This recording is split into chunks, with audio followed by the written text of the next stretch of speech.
So we started a production company called Tread Lively Productions, and our first film is coming out September 28th in theaters, and it's called The Blind. And it's interesting that we've had so much of a conversation about Willie's dad, Phil, because that is really what this movie is about, is Phil and Kay's story. And we've talked a lot about kind of the success of it and, what happened after, but this is the story before. We chose to go back and tell the hard days, the hard parts of the story, because I think people can discount themselves and think, oh, I'm out because I didn't do this or I didn't do this right. But instead, God uses the people who are weak, but that surrender their lives to Him.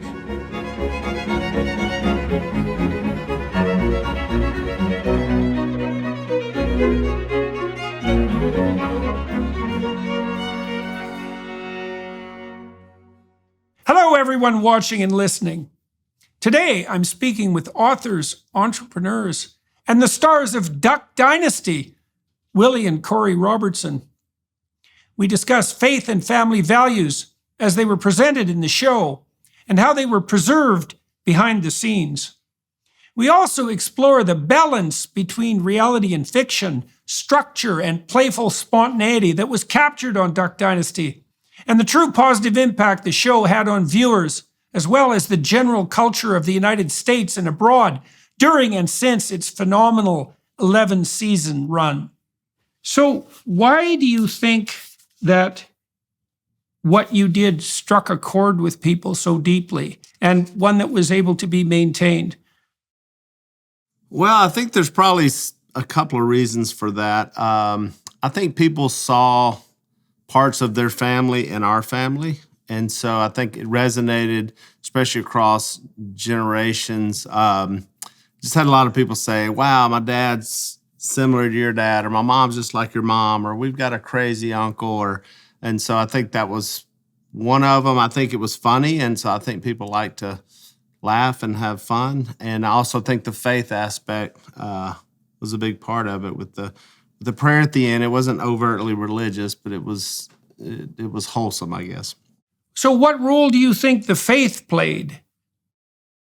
I actually think it played a really big role. I think that, we ended every episode around the dinner table and we said a prayer, and we really didn't have any grand scheme for that. We just did it because it's kind of what our family does. And so we said a prayer, and that just had such an impact on people. I feel like that's the most common thing people commented on whenever, as we've traveled the world and seen, that's the most thing people commented on. It was just this, it's just sitting around the table and being grateful for what's before you. It was just this idea that, we would submit to God and give gratefulness, give thankfulness to Him before we have a meal.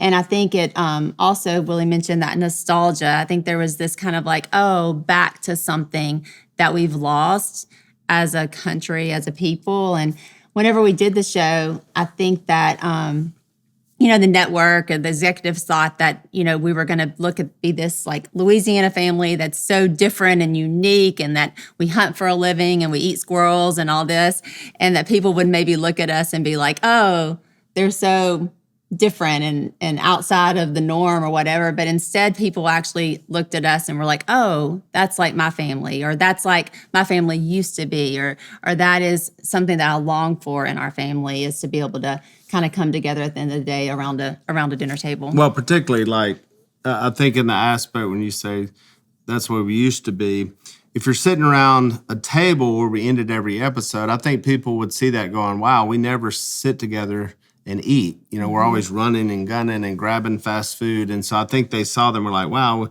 maybe we did that at a holiday or growing up. And so that was one of the parts where I felt like they were like, or maybe they didn't say a prayer, or maybe they used to, or maybe they heard about it. So I think they kind of really enjoyed that kind of even if they don't do it, some of them did and said, hey, we've changed our whole structure. Yeah. And now we sit down and we eat together. And so, but they could kind of see that. And so I do think it was kind of a throwback, Yeah.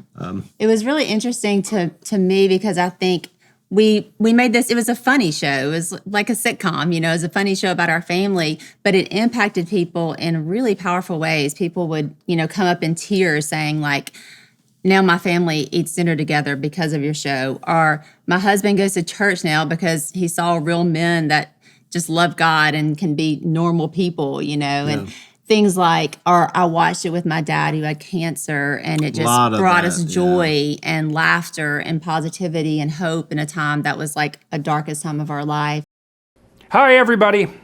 I've invited Douglas Murray and Bjorn Lomborg and Jonathan Pageau, who are three of the most admirable and deepest thinkers I know, to join me on stage to talk about a vision of the future that isn't based on apocalyptic fear-mongering and the desire to accrue power that's a consequence of utilizing that fear.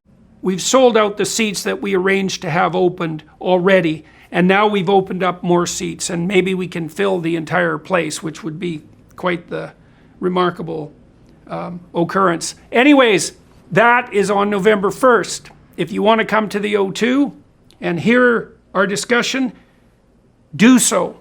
Get your tickets. I remember I read a couple of years ago, I think, that 30% of people in the UK, 30% of households now have no dining room table. So people don't eat together. And as a psychologist, it's very interesting to me to consider the role of the table in the union of families and in the socialization of children. I mean, first of all, human beings do something very strange at a table, and it's so normal in some ways that no one notices it, but human beings are really the only animals that formally share food. And it's a very strange thing to do. I mean, even if you have a dog that loves you, he's generally not that happy if you try to take his bone away at his dinner dish. I mean, the carnivore comes back out. And so the fact that people can actually share food and that they can do that even when they're hungry, that is really quite the miracle. And so the fact that, and then it's also the case that at the dinner table, let's say, that's when you get to share your day. You each get to talk and to listen. That's a very good place to inculcate manners into your children. It's a good place for everybody to keep track of everyone else and what's going on in their day and their week and so forth.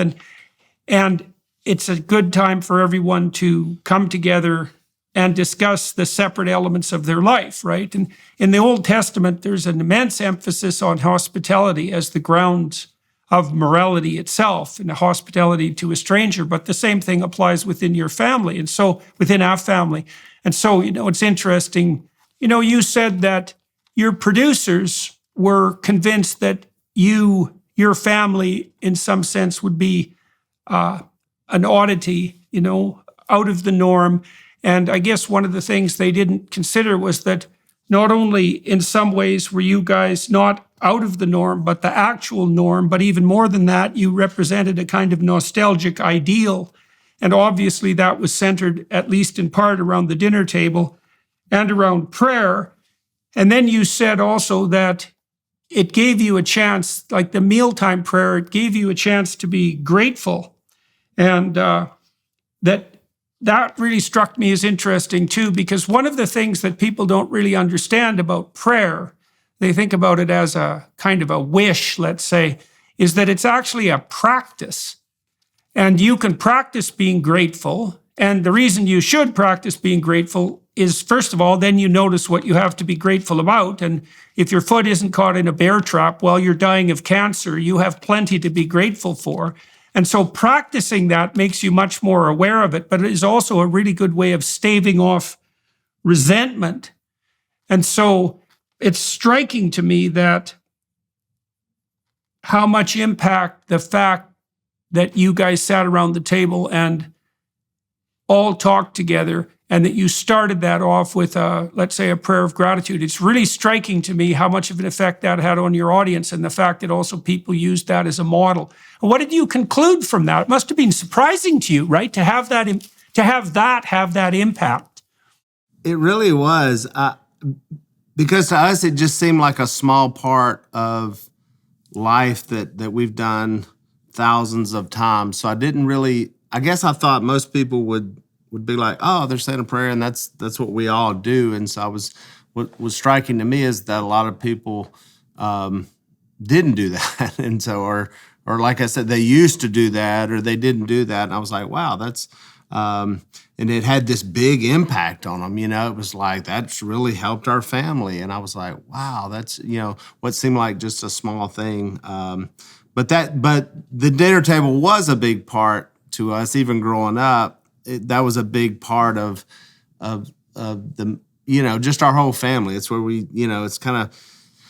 It was almost like a big TV show now that maybe like you would all sit around. That to us, that was dinner. One, because we were hungry. And I'm not sure, Dr. Peterson, me and my brothers were a little more animalistic. I don't know that we liked to share food. So we were more like canines, like trying to, I remember when Korie and I started dating, she was like, I've never seen anyone eat as fast as you. And it was because I was like, you better get it quickly because it'll be gone. And so she was like, you can slow down. We can just eat and enjoy this. So. They had 4 boys and not a lot of money growing up. And they ate, they ate all the home cooked meals because they lived on the river. And he said whenever they would order pizza, which was like a treat to get pizza, they would lick the pieces. So I'm telling on you. They would lick the pieces so they.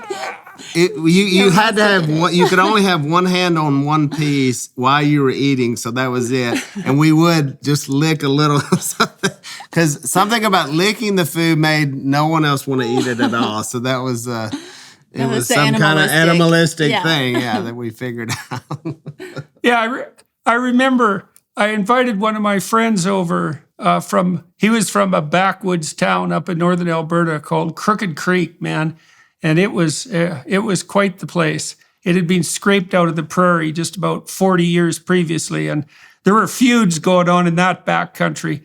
And he'd grown up in kind of a competitive eating environment as well. And I invited him over for Thanksgiving dinner once. We moved out east, and I invited him over to Montreal. And the poor guy, he filled up a pretty major Thanksgiving plate because we had quite a feast. And I think he was completely done eating before everyone else had even filled their plates. And I'd often seen him polish off a hot dog in 2 bites. And he was in the same unfortunate circumstances as you were, surrounded by brothers who were going to devour everything ravenously every chance they got. So, and poor guy, I don't think he ever tasted anything. It just went immediately from tooth to stomach without any intermediating enjoyment.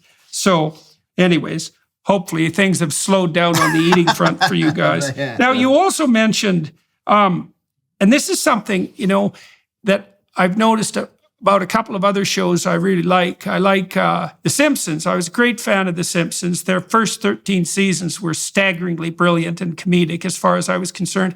And I also like this insane, vulgar, horrible, brutal, nasty Canadian show called The Trailer Park Boys, which is like a working class phenomenon in Canada. And, it's rough and it's funny, but both those shows, and they're both satirical, one of the things that holds them together is that the characters in the shows have a genuine bond of familial love. So Homer Simpson, for all his flaws, and he's pretty much 100% composed of flaws, is someone who truly is, in his bumbling way, as devoted as he possibly can be to his family.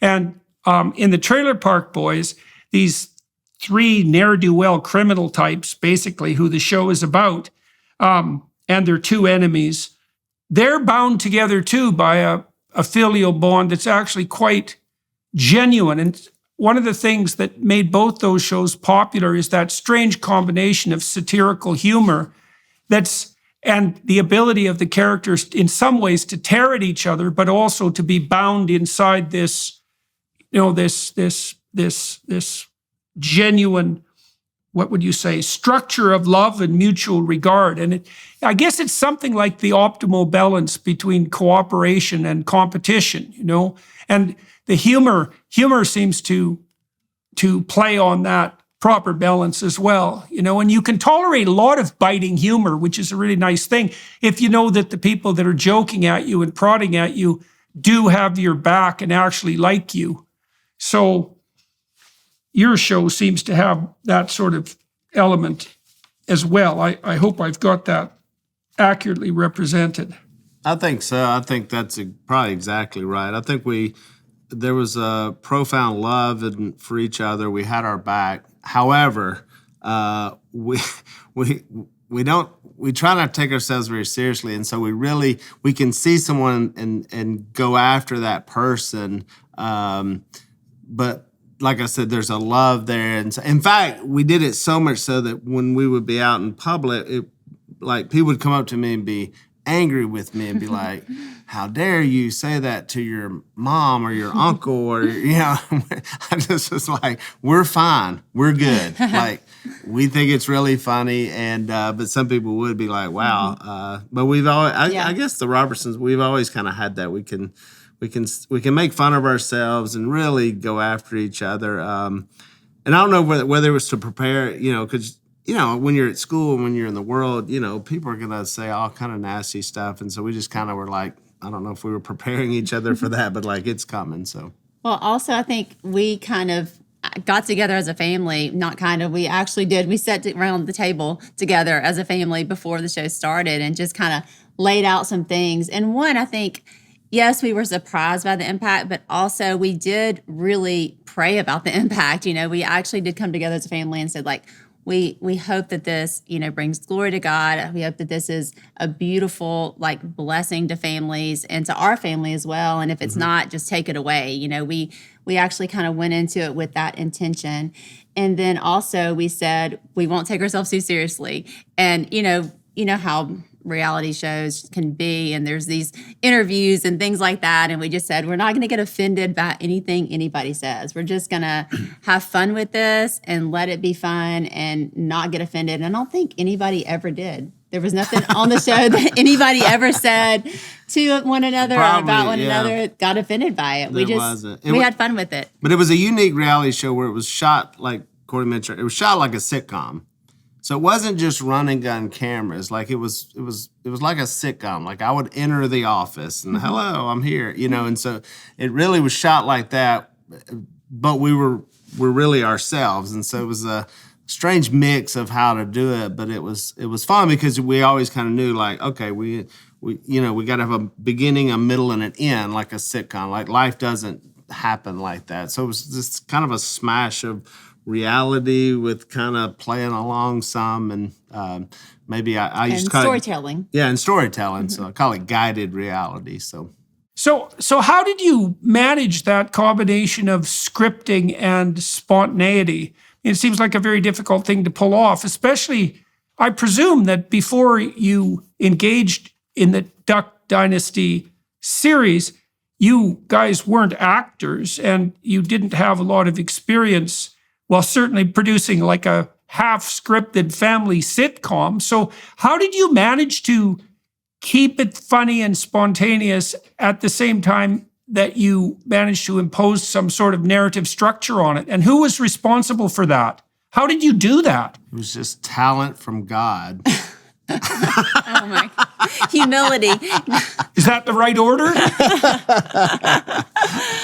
I mean, for me, it was about, I'd watch shows, and so what I thought was funny, and like Seinfeld, or, I watched shows, and I was like, oh, that's really funny how they did that. And so I tried to just do that, remain in myself.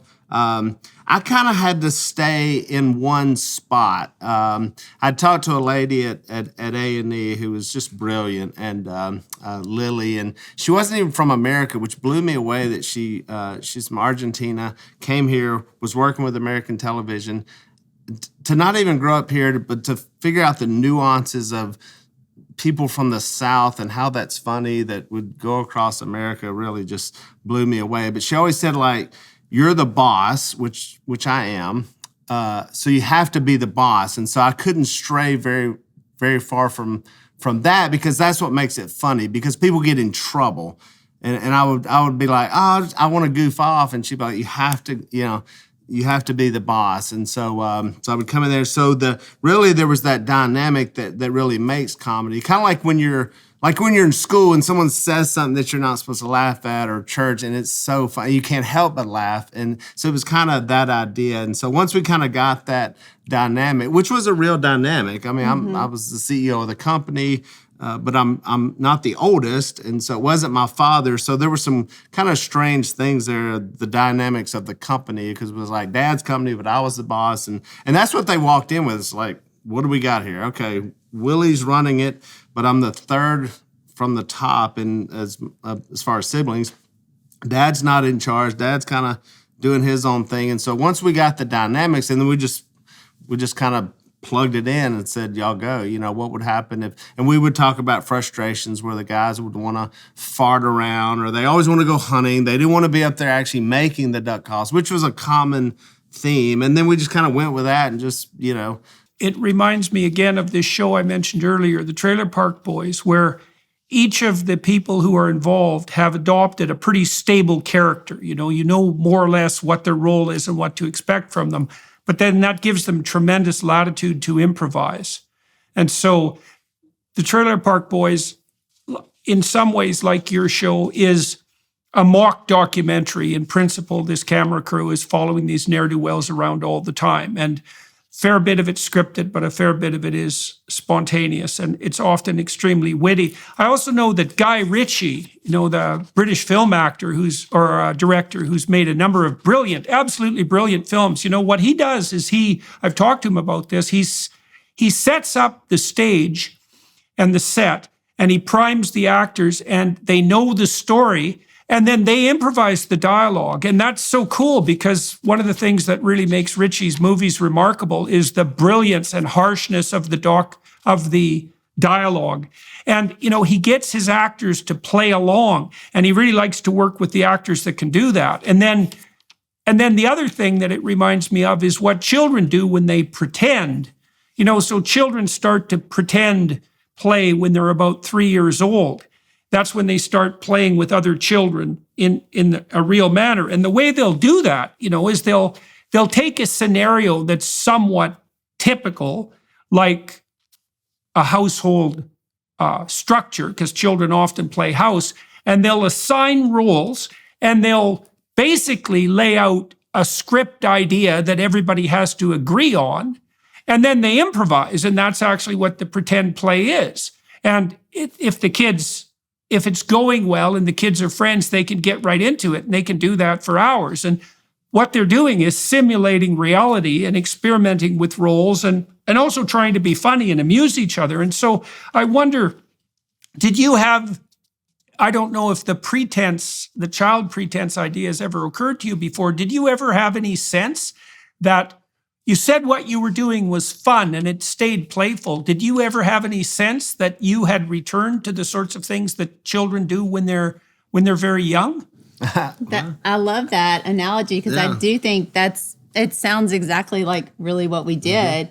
But I never thought of it that way. But yeah, that is true. And I think with this show, you had some really strong personalities, and so you had some probably, if you were kids, you'd be like, you're the bad guy, and then you're the good guy, and you're the horse, or whatever it would be. So with this one, you had some just great, really strong defining characters. So like, my father, who was like the patriarch, but really strong, but not just, he's not goofy dad. Like, this guy's like really strong and really opinionated. And then his brother, Michael Sy. I don't need a knife. I don't need a sense of direction. I don't even need clothes. Funny and just one of the most unusual guys I've ever seen. Like, as far as, and the quickness he has and how he tells stories is just epic. And so you had him that you just never know. You could almost play off him. Like, he could kind of just do whatever he did. So it was like, he would do that, Dad would do that. And then I would go like, oh, this is perfect. I'm just going to come off this. And, if Dad's really overplaying it, I'd be like, Dad, that's we can't do, so I could just kind of play off of where they went, or Uncle Sy. But Uncle Sy, you could like I would feed him a line, like, say, especially with pop culture, that wouldn't make sense that he would know that. And he was so brilliant. He could just take what he would hear and then he would throw it in there like he thought of it. You know, he would say like, I remember one time like a Beyonce song, I said, say if you love it, you better put a ring on it. And so I would be talking and be like, hey, Jack, if you love it, you better put a ring on it. And it would just come in there and then the editing would stop. It's like, did he just say that? And it was so brilliant. And then if he screwed it up, it was even funnier. One time I gave him a song called This Is How We Do It by Montel Williams. Mm-hmm. So then Si goes, hey, this is the way that we do it, which was totally incorrect, but it was so funny because then the audience was like, he tried to do it, but he didn't do it. But we really thought, you know, he just came up with that or whatever. And, you know, I think I was talking to Bill Clinton one time, and Bill Clinton, like, he pulls me in, you know, and I understood why these guys can become president. Because he puts his hand on my shoulder and he said, I love Duck Dynasty. And for whatever reason, I said, you don't watch Duck Dynasty. I don't know why I took that aggressive, like, opposite approach to him. And he looks at me and he goes, you want to know why that show worked? And I was like, yeah, I would love to know why Bill Clinton thought this show worked. And the answer he gave was not just the best political answer ever, because he covered every deal. He said, because it was real. And he's looking at me, he said it's real. And I was thinking to myself, and I went, and he went, but if it wasn't real, we thought it was real. And so I was like, there you go. So he was like, that's why we bought into it. And if it wasn't, you fooled us. We got it. So Well, also, I think that as we were doing this and playing these roles, we were also having to play ourselves. So we were like, oh, I have to walk around as Korie. So it has to represent who I am. So that first season, there was a lot of kind of fighting through, okay, what pieces of this is storytelling and is pushing the story along, and what pieces of it are us and who we are. And so I do think that was a fine line to try to find. And, you know, early seasons, I remember one specific scene. There's a scene where Willie and the guys were supposed to come to the kids' school. Instead of doing that, they skipped out and went golfing. And so they come in for that evening, and we're with Phil and Kay, Willie's parents, and my sister-in-law and I are sitting there. And in the scene, the plan was for us to just kind of let our guys have it, you know, because they had skipped out on what they were supposed to do. They're coming in, and we couldn't do it because we're like, we would never let our husbands have it in front of their parents. Like, we just wouldn't do that. And they wouldn't do that to us. Like, they wouldn't, but they came in front of our parents, they wouldn't just lay into us, you know. And so, you know, as it plays out, the directors are like, come on, just let them have it. Aren't you mad that they, you know, skipped out? And I was just like, we wouldn't have this conversation right here. We can't do this. You know, this is who I am, and I can't do it. And so we ended up just kind of like scrapping that scene, and they said, well, what would you do? They caught y'all with some dirty, y'all just gave us dirty we gave looks. Some dirty looks, yeah. They said, they edited a bunch of dirty looks. So they were like, what would you do? And I said, well, we'd had this conversation that night in our own home, you know? And so we come that evening, and we filmed a whole nother scene in our kitchen where Willie walks in, and I kind of tell him a little bit what I thought about it. And there was a lot of discussion back and forth with the producers, you know, as we were making it, because you've got to be open, you know, you can't just say this is it. So you got to be open. Because even back to the beginning of the show, where Korie said, she said, I think your family should do a reality TV show. And I was like, we're just normal people. Like, I didn't see it at all.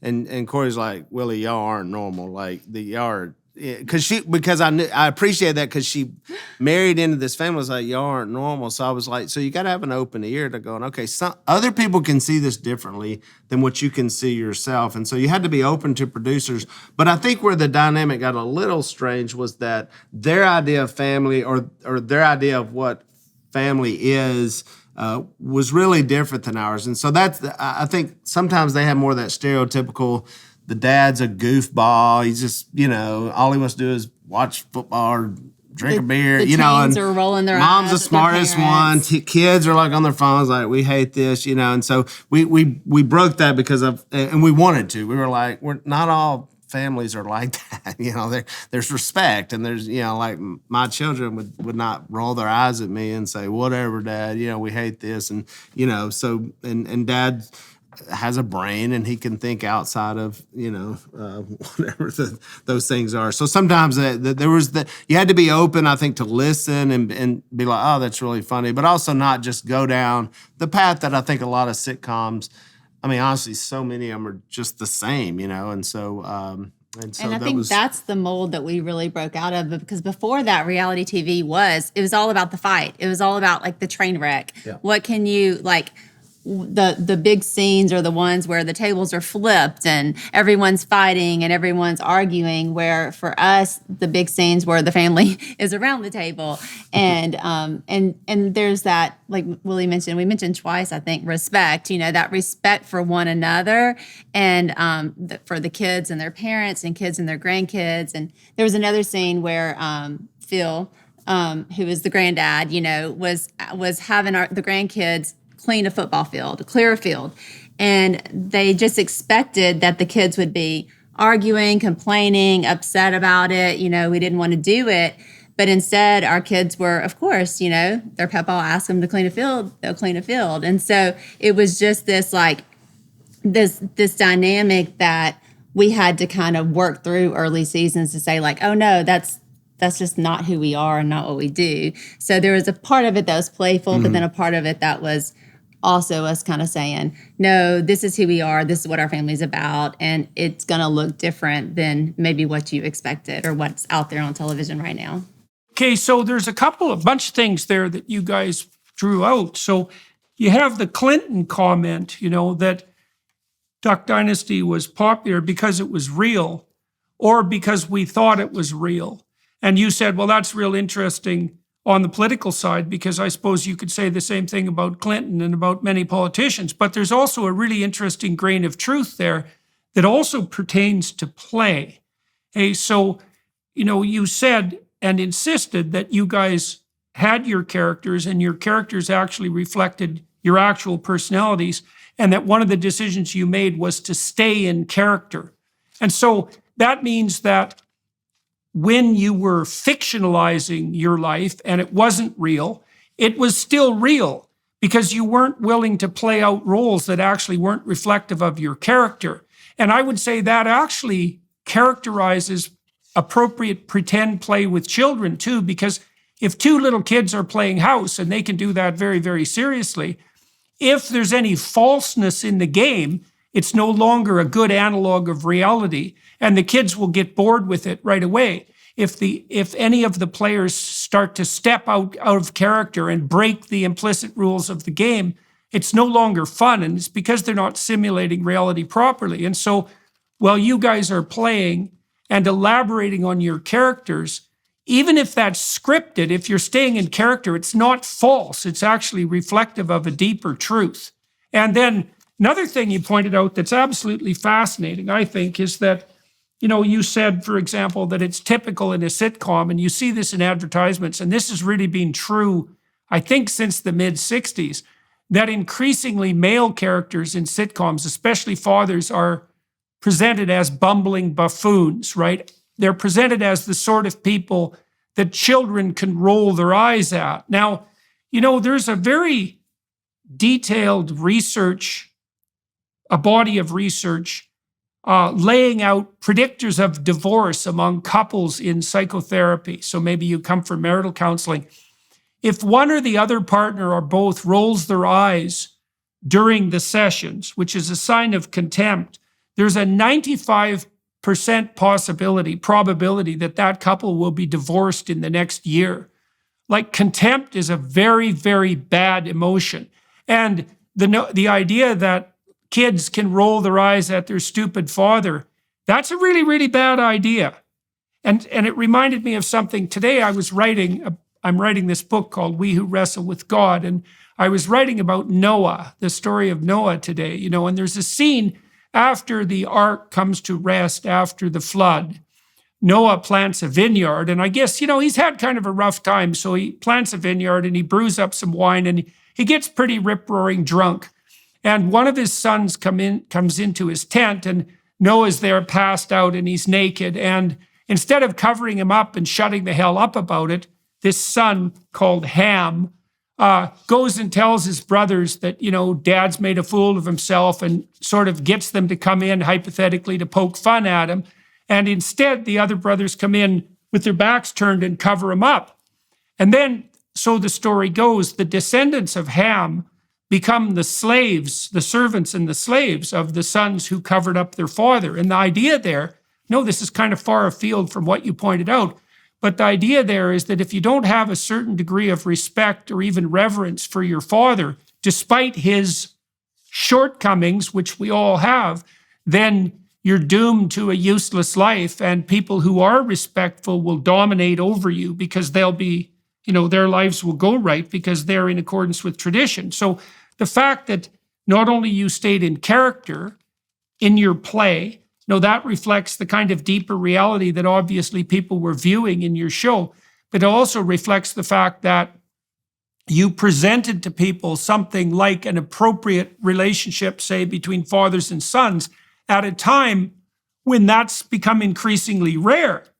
And then the last thing I was thinking about is recently we've seen a strange phenomenon, and I think you guys were probably on the forefront of this, is that as our culture has become more and more obsessed with kind of an impulsive hedonism and an a-religious viewpoint, the shows that have a core element of faith in them have become absurdly popular. And you saw this in the last couple of years, in particular, with the success, for example, of The Chosen, which was phenomenally successful, right? That long series about Christ's passion and his life. And then more recently with this film, The Sound of Freedom.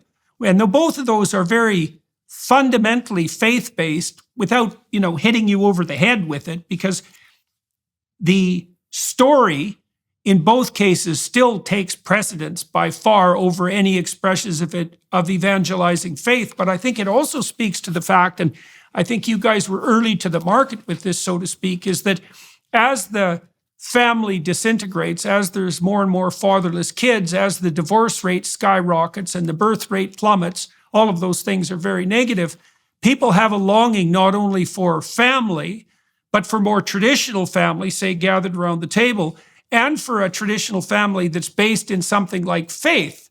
And so, well, let's talk about first about this idea of filial or paternal respect. You speak of your father with a certain degree of respect, well, an immense degree of respect. You certainly don't regard him as a buffoon. He started the business, as far as I know, that propelled you guys into the reality TV domain. So what do you think about your father and the way he was portrayed in the show, and why do you think that portrayal was successful and accurate? Actually, I would have to say my father wasn't really portrayed. He just was doing exactly what he was going to do. So, in fact, he didn't understand. He didn't understand the show. I don't know that he still understands what we were trying to do with the show, and so he still was like, "This is the silliest thing I've ever seen." So one of my favorite scenes of him was my son John Luke was dating a girl, and he was going to get dating advice from his papa Phil. And so they're in a boat, they're on the water, and my dad sits him down and said, "I want to explain some things to y'all. Gonorrhea, syphilis," and he just starts listing sexually transmitted diseases. Syphilis, gonorrhea, herpes. Wow. I'm like, I don't think so. And I'm watching, because I wasn't in that scene, so as I'm watching on TV, I'm just belly laughing. This is the funniest thing I've ever heard, because it's the same exact speech that I heard when I was his age, like 15. Phil just went straight to the sexually transmitted diseases. He left out one, and he was so upset. So I went up to him and I said, "Dad," I said, I saw the scene with you and John Luke, and I said, it was so funny. And Dad's not smiling. He went, "Will, I'm not joking." I said, "I know you weren't joking. That's what made it so funny." And he said, I forgot about chlamydia. I forgot. He was still like bothered that he forgot one that he left out. So I don't know that the show portrayed. I mean, I think Phil was exactly what he wanted. He wanted more. He told me, he said, I think we should have more preaching on the show. And I said, Dad, that's there's another Robertson family that has a show. It's the 700 Club. They preach. Let us do this. And if they want more, they can come later. And so, but the dynamics of the show, as far as when we talked about the show, Phil just did what he did and we just worked around it, which I thought was so funny because for a lot of dads, especially, older guys were, especially his age, where they just do what they want to do. They say what they want to say, and you just deal with it, So why in the world was he willing to go along with this at all? Because it's so absurd. It's so preposterous, right? I mean, it's like your family. You wouldn't have confused you guys with the Kardashians, and I'm not trying to, throw out gratuitous insults to the Kardashians, but you wouldn't have confused your family with the Kardashians, and you wouldn't presume that your father was the sort of person who would decide that a reality TV show for his family was really a good thing or something he wanted to participate in. So why did he go along with it? And what made him successful at it? Well, I think there were two things. One part was because Dad said, I don't think people are going to watch this show. Why would they watch us? And I said, well, Dad, there's a bigger platform. I think we could, because he's passionate as we are about sharing the gospel. I said, there's a bigger platform, and I think you'll be able to share the gospel with more people with this platform as opposed to around here, like in our little, and Phil did. He was like, hey, if you think it'll help, if we can get the gospel out more, then I'm willing to do it. That wasn't it. Also I was like, Dad, I think they'll pay us money. I think we can make good money and so that was part of it. My dad was in his mid 60s, so he's like at retirement age, and we didn't have a lot of money. And he was like, well, this could be, something to do. And so, in fact, I will say though, interestingly, Phil was the one who started actually filming himself. Mm-hmm. So back in like the 80s, we had a hunting business, and he thought, I wonder if people would want to watch our hunts. Mm-hmm. And literally bought a video camera. The sound guy from our church filmed them hunting in the duck blind. We didn't buy one. We borrowed one at first. Borrowed one, yeah. The first ones we borrowed, and then made a DVD or a VHS tape actually of the hunt.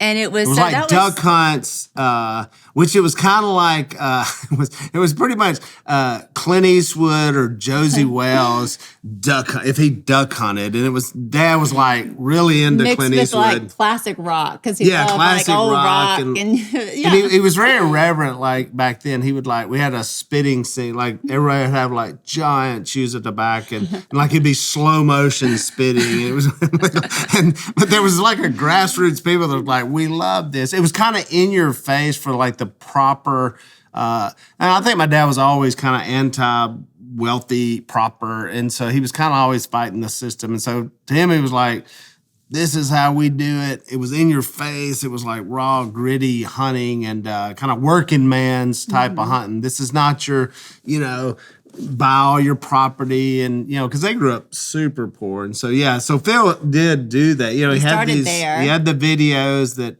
went into TV on Outdoor Channel, and then so when this came, it was I think he was more open, but I think he thought, man, this is going to get a lot bigger, and the production will be bigger, which we knew it would. So that's kind of how I guess we talked him into it, and he agreed to it. The Bible is the root of all wisdom, inspiration, and spiritual nourishment.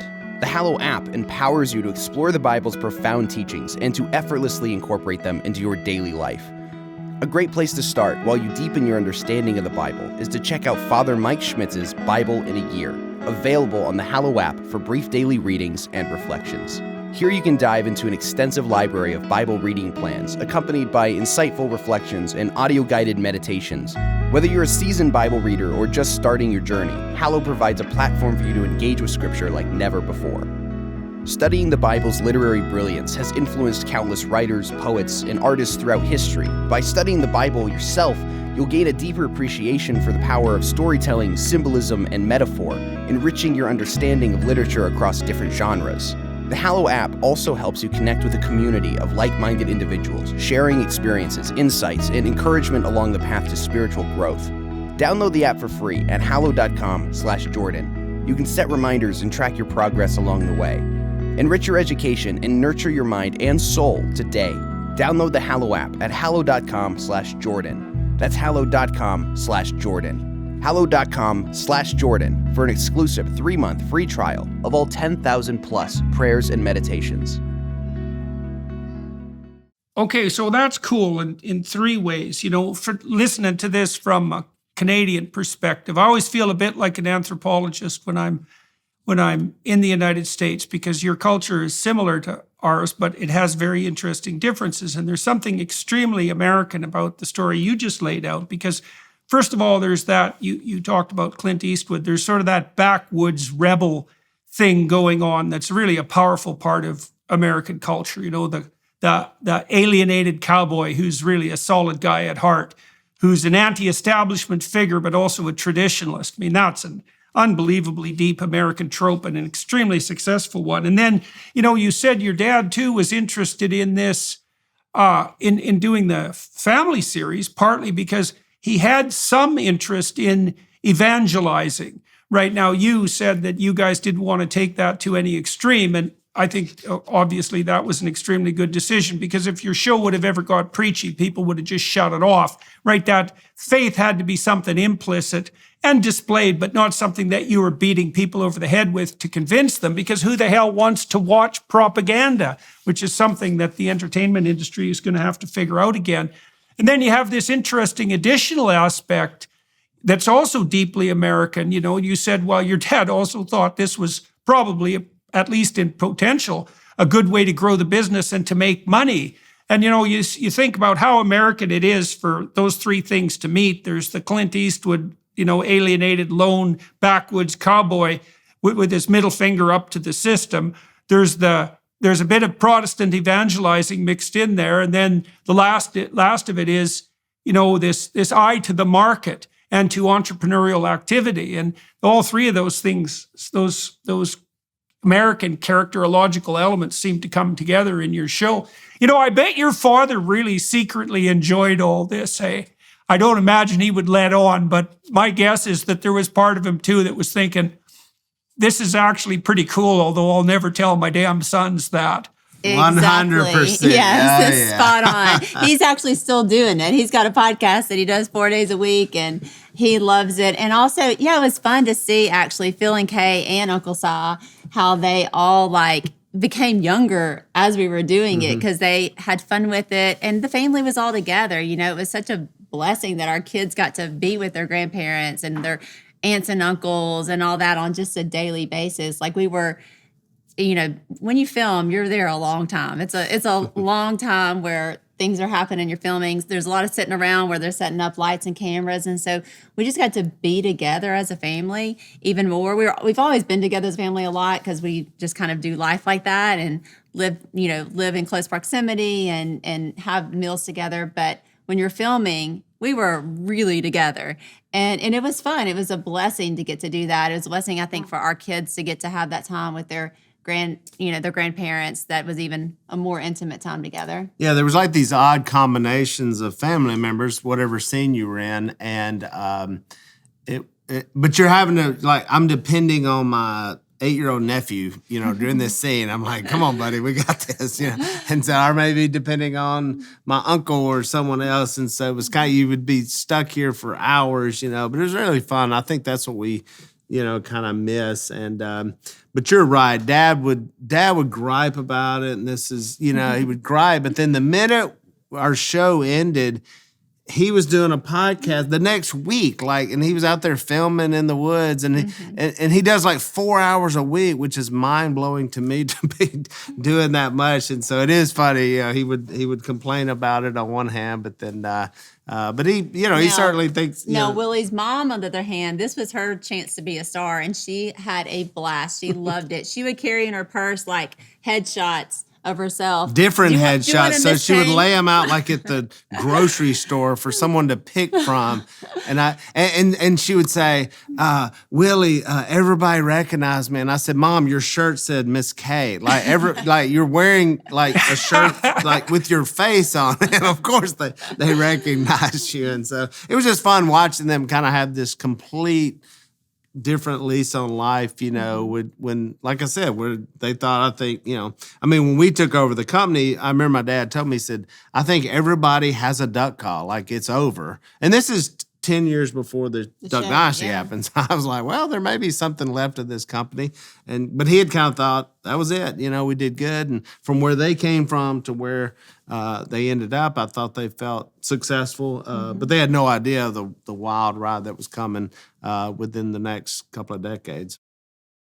So, Korie, you married into this family, and we discussed earlier the observation that, it was a two-pronged observation that on the one hand, the Duck Dynasty family was far from normal, but on the other hand, they actually represented a return to a kind of traditional norm and ideal. So there's a paradoxical mix there of idiosyncrasy and peculiarity in the best sense, but also grounded in something that's really recognizable and traditional. And one of the things that struck me, my family has ridden a wave of notoriety and popularity, I suppose, that's lasted now probably, it's almost 10 years since it really started. And that places all sorts of opportunities in front of you, but also all sorts of stresses. Now, you've obviously entered the family, let's say, as an outsider, and you could see their idiosyncrasies, but you've also been able to see whatever it is that's enabled them to pull together and to stay together. And one of the things that's quite remarkable to me, and I've really noticed this in talking to you guys the last couple of times we've talked, is that despite the rapid transformation of your lives in all sorts of unexpected, truly unexpected directions, the family seems to have done a good job of staying together and maybe even getting more closely knit. I mean, that's what you essentially alluded to when you talked about the fact that you got to spend so much time on set, let's say. So, Korie, how do you think it is? What's your observation of why the Duck Dynasty family actually managed to do this without all turning into like raving narcissistic alcoholics and having everything go to hell in a handbasket, which is, a pretty likely outcome, all things considered?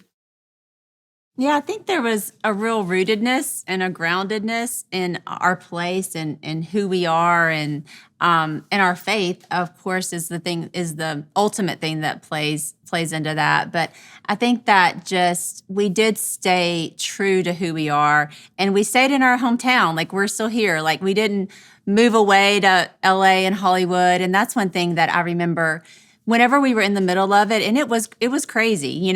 People, like our warehouse, people just started showing up by the thousands. We would leave our place of work every day, and there'd be just hundreds of people out there. And, it was crazy. But I think during that time period, I remember looking at other celebrities who kind of like moved away and were doing it on their own, and being so grateful that we were doing it as a family because we had one another to kind of like be there in it together and keep each other grounded in that.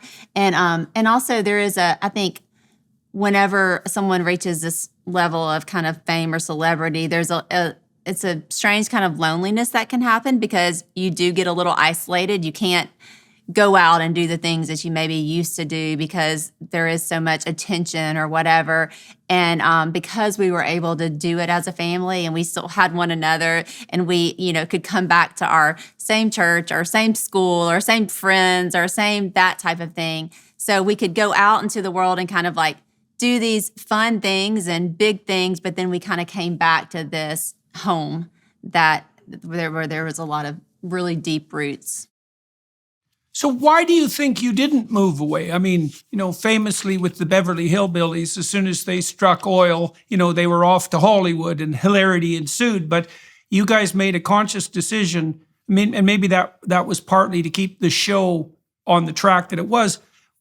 why didn't you transform your life radically and move away? And I presume also you haven't done that since. You've decided that where you're situated in a genuine life that has like a multi-generational history, that actually works really well for you. Why weren't you tempted to seek, let's say hypothetically broader horizons?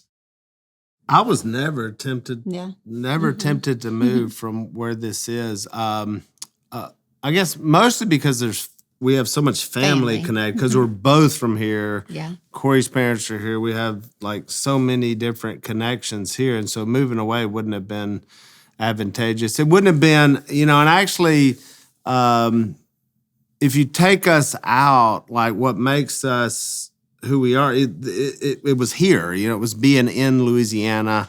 I don't know that us being in living in LA or New York, would really make sense, even business wise or for what we do. I mean, I felt like the show was here, and that's where we needed to be. And so, but yeah, that was one of all the things I've thought about. I never had any desire to actually move to another place. And yeah, as Willie mentioned, my family's here as well. So in our neighborhood is my parents, my grandmother, who's in her 90s, aunts and uncles, and all of that. And so we, just feel like that's a real blessing to not take for granted and not to lose. And it's been really neat to see as our kids have kind of grown up. So as the show ended, our kids were all kind of starting college and, moving into those high school years, college years, and they've all gone away to college and come back here, which has been really awesome for us. So now we have grandkids here. So on this street, actually, where we live, are 5 generations.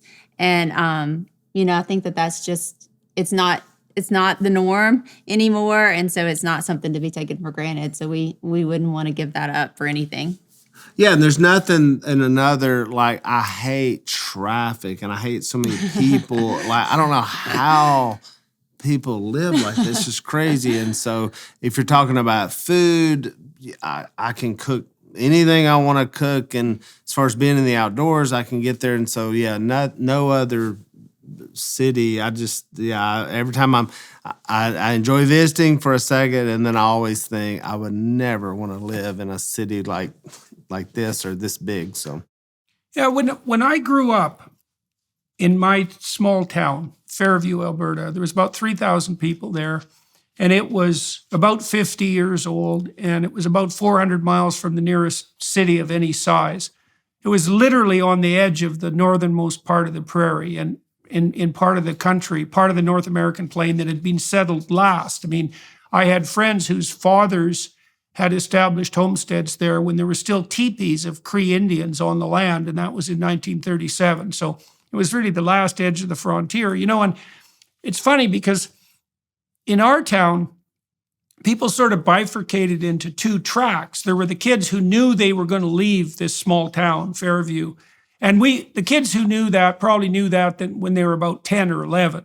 They were going to get away from the little town. They were going to go off to, usually to university, off to the city, and then out into the world. And many people didn't do that. Many people stayed. And it wasn't necessarily because they were attracted, say, to the kind of family life that you guys are talking about, but because, and I'm not trying to disseminate characterological assassinations here. They were often people who hadn't really formulated a vision of where they wanted to go in life and didn't leave, mostly because leaving would have required planning, but it wasn't the case. Like it seemed to be in our community that if you were headed for something approximating broader horizons of success, you were definitely going to leave. And that was really encouraged. My wife, for example, her mom and dad loved her and they had a good family and still do. But her graduation present was luggage. And the message, and that was very common where I grew up. And the message was, get the hell out of here and get out into the world. Now, you guys are pretty adventurous and you're pretty entrepreneurial. But interestingly enough, you decided to stay within the confines of your family and to build that. And I wonder why those differences were the case. And I wonder also I guess you got enough. What did you get? You got enough.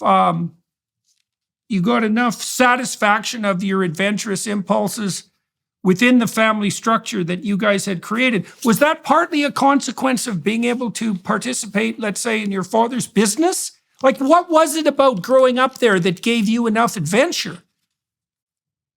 Well, I mean, I can find adventure in a lot of things. So it's like, because just growing up on the river, like we didn't really have anything, but there was so much adventure on the river and climbing around it and paddling, not just boats, but paddling chunks of styrofoam or paddling a log down the creek where it had danger. It was like, in fact, when I go back now, I'm like, I could have really died at any point. Like, as I'm looking, like, this could have been bad and this could have been bad. But so there was a lot of adventure. And I think as we got into before the show, we didn't have a lot of money. I think we were kind of like, wow, what's going to end up happening from this? And then once we did the show, we were able to travel a lot. And so we do travel a lot. So we're going all over, and honestly, mostly for work. I mean, we go to do all over the world. We do stuff. And so I guess coming back home, I'm like, okay, now we're back home. This is what matters. Yeah. So, you know. I'll say, so Willie, growing up, we met in 4th grade at summer camp. And one of the things that always struck me about Willie was he was so entrepreneurial, even as a kid. Like, he was always creating these businesses, and his family lived in the house that they live in on the show, but it was even smaller at that time. It was 2 bedrooms. And so all our teenage years, Willie fixed up the laundry room or the cook shack that was his room. He was always like making himself something special, like a little special room or a special this. So like, I saw this kind of spirit of like adventure and entrepreneurship, even as a kid or as a teenager, as we kind of went through life together. We started dating. We got married. We were 18 and 19. And for my family, we actually traveled a lot. And I think travel is such a gift. And we wanted to give that to our kids. And, you know, there were times whenever we didn't have enough money to travel with our kids, but we wanted to find ways to do that. We bought an exchange student, actually, who became our daughter, Rebecca. And because we wanted to expose our kids to other cultures and other things. So even though we had that deep sense of like home, we do just really value travel and openness and seeing the world. And I think that just brings in a whole nother depth to children and to people, because you understand kind of your place in it, and it's so much bigger than you. And sometimes if we stay in our hometowns, like stay in these small towns, you can get this sense that it's like, oh, it's all about whatever's happening right here. And we just always wanted to really kind of expose our kids and our family to, oh, this world is a lot bigger than what's going on right here in this little piece. Mm-hmm. Well, you know, one of the things that travel does, and this has been noted by literary figures pretty much forever, is that you don't really know what you have until you leave it, right? Because you take it for granted, and you can't even see that you have a culture until you go to a different culture, because you just take everything that you think is normal for granted, and you think it's normal. And then when you go somewhere else where normal is different, you realize that, no, you actually came from a particular place in a particular time, and you have your peculiarities because of it. And that can make you, well, it should, if you're wise, that should make you more, first of all, more conscious of what you have, but also more grateful for it. We can return to that theme of gratitude. And so it sounds like you guys got the balance between familial stability and predictability and adventure in the world optimized, right? So you're not bounded by what you've learned, let's say in Louisiana, because you've traveled all over the place and you've been able to see it from the outside. And so you can get all that varied experience and still remain grounded in your community. So that's another really optimized form of play. So let me ask you a little bit about the business side of things, because I'm very curious about that. So your father made these DVDs. That's the Buckmen Series, if I understand it correctly. And so he was starting to play with video pretty early, right? So that was smart, because video in the hands of, non-Hollywood types or non-network types. It was the dissemination of early video technology that allowed that. And then it eventually morphed into, the kind of thing we're doing today with YouTube. People have these broadcast tools at hand. Your dad was in that very early, and I started to record my lectures. The first ones I recorded were in 1992. There was no way of disseminating them, but I eventually did put them on YouTube. But I started putting my lectures online in 2013, and that was part of laying the groundwork for what eventually grew into the widespread distribution of my lectures and my podcasts now. Large things tend to start small. And, for the first 3 years, the average viewings for my lectures were probably under 50,000, which is still a lot of people, right? When you're accustomed to lecturing to like 200 or 300, 50,000 is a number definitely worth paying attention to. But your dad cottoned on to the use of video early. And how did that contribute to the success of his business? And how did that morph into the Duck Dynasty opportunities? Yeah, so Dad started in the 80s, so we had this borrowed equipment. He had a guy at the church who was a sound guy, and he said, hey, let's go shoot a video. I believe it was over 3 or 4 days. They kind of really played into, my father had played college football with Terry Bradshaw. He had the beard, and it was funny watching the video. He's kind of looking down. He's kind of humble. He's not like in your face yet. And so they make the video. I think they sold, what did he say, 200 or 150 copies? So way less than your 50,000 people. This was, in fact, it was pretty much like, well, that didn't work, However, he was like, no, I think we got something. So every couple of years they were going to do another one. And then they were going to put more footage and more. And so that was going okay. The big break we had was when Walmart started carrying our duck calls, and then Walmart put the VHSs in Walmart sporting goods. So now we're in about 2,500 stores all over the country. So we're in Northern California, we're on the Eastern Shore, we're up in the Midwest, and that was the game changer. So because they could watch something and get fired up and say, man, look at this guy. And I think we appealed at that point, again, with the spitting and with the Southern accents and just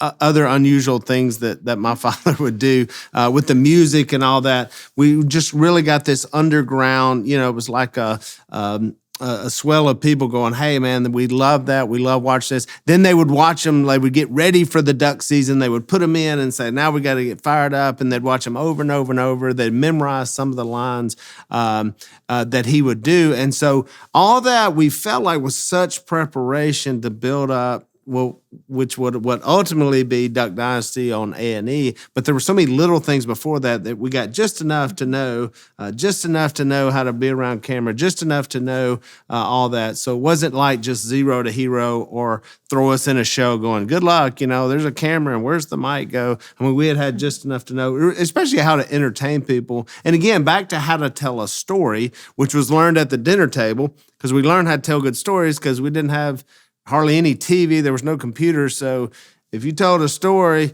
you had to tell it and bring it. And if it wasn't good, believe me, our family would let you know, like, that's terrible, just like terrible food if you cooked it. And so, like, everybody's brutally honest with you. And so you learn how to do that good. Now, I feel like all that played into, that, and that's how the videos did that. Yeah. And back to the business. So the end of the videos would be their phone number, which was their house. Everything was run out of their home. And so their home phone number was the business. And so at the end of the video, there'd be a phone number. And if you want more products, and people would call and it'd be back on the back of the VHS tape or the DVD. And so, people just started calling. All of a sudden, it's like, you're answering phone calls from all over the country rather than kind of this little radius where, before Phil would go out in his truck to this little radius and sell to all the sporting goods stores. Well, then once it got in Walmart, of course, all of a sudden you get phone calls from all over. And we're the ones answering the phone. Like as a teenager, I'm like, Duck Commander, and then I'm writing down orders like on paper plates and napkins and like putting them up to ship out the next day. And so that's when we just started seeing it growing. But that Walmart thing was a big break that when they put us in that chain of stores, it just changed everything. Which, not coincidentally, Walmart was whenever during Duck Dynasty, we were in, I think, 22 different departments in Walmart. And they said that they'd never had this, no other brand, including like Coca-Cola, Disney, any other brand had ever done this. So we had the number one seller in men's, women's, kids, and juniors in the apparel department. And they said they had never seen it on a national scale, before, that the same brand crossed all the categories at the same time. So that was pretty cool. Yeah. Are you looking for an all-in-one e-commerce platform that can help you easily set up and grow your business online? Look no further than Shopify. With Shopify, you can quickly and easily build your own online store, manage your inventory, and accept payments from customers. Plus, Shopify offers a range of customizable themes and templates to choose from, so you can create a professional-looking store without any design experience. It even helps integrate with other popular tools to help you sell across social media marketplaces like TikTok, Facebook, and Instagram.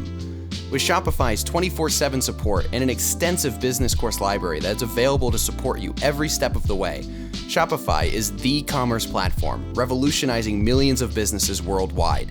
If you're ready to get serious about selling, try Shopify today. Sign up for a $1 per month trial period at shopify.com/JBP. Go to shopify.com/JBP to take your business to the next level today. That's shopify.com/JBP. So that's okay. So there's lots about that that's really cool. So I mentioned earlier that I'm writing this book, We Who Wrestle with God, and part of it's an analysis of different biblical stories. And I just did a seminar down in Miami that we released a couple of weeks ago on Exodus. And there's a cool part of Exodus that's very much relevant, I think, to what happened with your father. And it's the famous story of the burning bush. So what happens in the story of the burning bush, like this is an unbelievably useful story, is that, so at this time, in the story, Moses is really a nobody. He's left Egypt. He was kind of a nobleman in Egypt, but he killed an Egyptian and he had to like get the hell out of there. And he went to a different country, to Midia. I think it's Midia. The Midianites live there anyways. And he draws some water from a well for some women and they're pretty happy about it. I think he chases some rude like punk shepherds away. And anyways, the girl falls in love with him and he ends up being a shepherd for his father-in-law, whose name is Jethro. And so he's just minding his own damn business, fundamentally, being a shepherd. He's out there in the middle of nowhere, unknown. And he's wandered around one day and something catches his attention. And he turns off his path, and the story makes this quite clear. It's not like it screams in front of him. It's kind of off the beaten path a little bit. Something glimmers and catches his attention, and he decides to pay attention and go look. And as he gets closer to it, he realizes it's this bush on fire. And as he gets closer to it, he hears God's voice speaking, and then he has to take off his shoes because he enters sacred territory. And then the secret of being itself reveals itself to him. That's God revealing his name, and that's when Moses becomes a leader. And you might say, well, what the hell does that story have to do with anything? And it's very, very clear. And it's very clear psychologically, because as we're wandering along our paths in life, our normal paths, so in Moses' case, being a shepherd, in your dad's case, being a hunter and manufacturing duck calls, nothing out of the ordinary in some ways about that. Now and then something will glimmer and gleam for us that'll capture our attention, and we can choose to pay attention to that or not. Now, Moses pays attention to it, but so did your dad, right? So you said he did some sound work, for example, for the local church. And so he developed a little bit of expertise with the new technology. And then he had this idea, which is, it's not exactly a normal idea. It's pretty experimental and entrepreneurial idea that he could take this new technology that he was interested in and do something unique with it. And there was a little bit of courage that went along with that too, and a willingness to go off the beaten path. And then you said too that I also think so interesting is, and everybody who's watching and listening should listen to this, because what I see happening to people in their life all the time is that an opportunity will gleam for them and they notice they're interested in it, but then they don't have the discipline or maybe the courage to pursue it. They're afraid they'd fail. They're afraid it would be foolish. They're afraid they would look bad. And so they put it aside. And so it looks like they've missed nothing, but maybe they missed, the burning bush and God speaking to them. Maybe they missed the whole adventure of their life. Now, one of the things that's quite interesting about you guys, and maybe this also has something to do with your practice of gratitude, is that, well, first of all, your father pursued this strange interest that he had, and then did something somewhat preposterous, which was to make these films that were sort of tongue-in-cheek about his duck hunting, and to play himself as a character. But then also, when the entrepreneurial opportunities came along, you guys also jumped on them and said yes. And that really flowered outward, grew outward like a bush, let's say, when it came to Walmart, right? And one of the things you also see about artists and entrepreneurs who want to fail is that they get high and mighty inappropriately about commercial opportunities. You hear people say this all the time. He sold out, or I would never sell out. And whenever I hear someone who isn't very successful say they wouldn't sell out, I always think, well, yes, you would, first of all. And the reason you haven't is either because you're too dumb to sell out or because no one's come to you with even anything vaguely approximating an offer. And the fact that you haven't sold out when no one has offered you a penny for your soul is no indication of your morality. It just means that no one cares what you're doing. Now, and I'm being tongue-in-cheek about that to some degree, but I do see people fail very often because they take the moral high ground, or at least they think they do, by rejecting commercial opportunities that might come their way. And your dad was obviously canny enough to pursue his creative interests, and that's very interesting, and his experimental interests to make these videos, but also to say yes when a business opportunity came his way. And you said, well, that just grew. Well, it grew incrementally to begin with, but then when you hit Walmart, it was like, that was the beginning of that cataclysmic expansion. And people miss those opportunities for expansion when they say no to things that they should say yes to, right? And they get high and mighty about it, and it's stupid. You should be happy if an opportunity comes your way. Absolutely, yeah. We both I come from family business as well, and our family, I think one of the gifts that they passed down and that we kind of utilized in growing the business was that spirit of risk and entrepreneurship, and it's okay. And I think that, so our family had a lot of businesses, and some failed and a few were successful, really successful, but a lot of them failed. Walmart bought one of your businesses. Actually, yeah, Sam Walton bought one of our family businesses. I forgot. Yeah, that's true. So interestingly, yeah, so I grew up in kind of this home where risk-taking was a reward and was a positive because, you tried something and it was okay if you failed and that type of thing. And I think back to faith as being kind of this undergirding of that. It's if you know that you're going to be okay if it fails. And I think that was told to us, over and over again growing up. My dad would say, hey, if we lose it all tomorrow, it's all right. We still got what's most important. So it's this grounding of okay, what's most important is our family and our faith. And if we lose all of this other stuff, all right, we'll be all right. We'll get back up and do something else tomorrow. And so whenever we came together, I think that was a benefit because we kind of brought those two worlds together. Well, I'd say the difference to obviously not knowing your family for so long, but even back then, there was a bunch of different tries at it. So it was we'll try this. And even us today, we're hey, we'll try that. Hey, we'll try this. Mm-hmm. I think growing up where we were with Duck Commander and the business, that was it.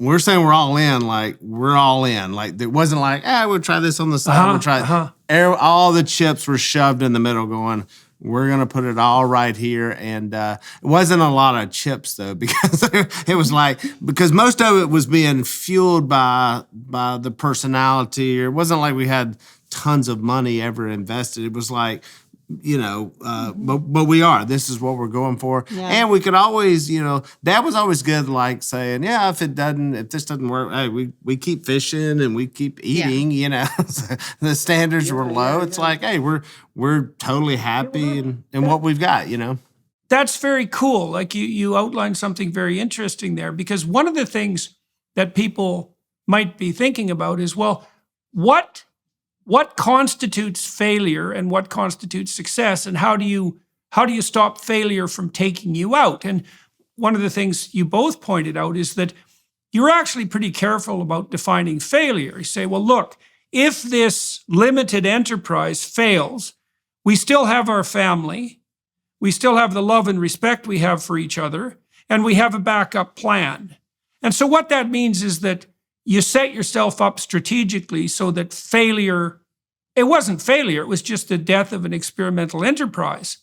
And then I might also ask you, because you had your family, you had things in place that weren't going to shift, even if some things shifted, right? So you have some security in that regard that enables you to take risks. But then we also might think about failure too. Like, I don't know what it's like for you guys, but here's one of the things I've noticed in my life is that I don't think I've ever actually failed when I was all in. And what I mean by that is that my plans, business plans included, might not have turned out the way I had expected them to. But if I was all in and I made the right sacrifices, so to speak, I learned something unbelievably useful that I could then use in something that turned out to be successful. I've even noticed this when I'm writing. So, when I'm writing a book, I collect the pieces of writing that I've edited out. I title a file culls, and I throw everything that I don't think fits into that cull. It's sort of like a waste bin, but it's not exactly a waste bin, because I can often go back to those ideas and figure out how to use them somewhere else. And so one of the things I've noticed in my life, and I think it's interesting that you commented, Willie, about being all in, is that if you're really focused on the task at hand, there isn't any wasted effort. Like, it isn't necessarily the case that you're progressing to the goal you have in mind. But if you're all in and you're not mucking about, then you learn something that you're going to be able to, that's going to be of benefit to you and other people at some point in the future. And so, and Korie, you talked about your father and his attitude towards failure. I mean, it sounds that what it's more like, it's not so much an attitude towards failure, it's a conceptualization of moving forward as an experimental enterprise, right? You're going to generate ideas, and some of them are really going to go somewhere, but most won't. And, that's typical of entrepreneurs. Like, most people who make a fortune have failed enough to be in financial distress multiple times before they finally formulate something that works. But that doesn't mean that they were failing. It means that they were experimenting in good faith, and they didn't lose faith, and they had enough supports put in around them so that they could tolerate, the ups and downs of trying to make something eventually successful. Now, you also said that was grounded in your faith. So you have your family, you have your fishing, right? You have something underneath you, but why do you think that the faith under that, how do you conceptualize that faith, and why do you think that was additionally necessary? I think like you mentioned, it's that difference in definition of success, and what we deem as success. And so it gives you that freedom. Like, success is faithfulness. Success is a healthy marriage. Success is a family, kids that love you and that want to live beside you. Success are all of these things. And so when you understand what your definition of success is, and it's those things, then you have that freedom to experiment and try new things. And it's okay if this doesn't work or this doesn't work, as long as this is working. And I think that goes back to faithfulness. And for us, that's rooted in our faith in God, because that's what changes everything for us. Whenever you have that faith in God, you come up under the authority of God, then you try to live by the life that he puts out for you, the adventure and the full life that he gives you, and then everything that we do reflects that. And so you mentioned in our show, it wasn't preaching, and it wasn't meant to be preaching. It was just our faith shown through, because it's who we are. It's how we relate to one another in marriage. It's how we relate to our kids. It's how we treat one another at work.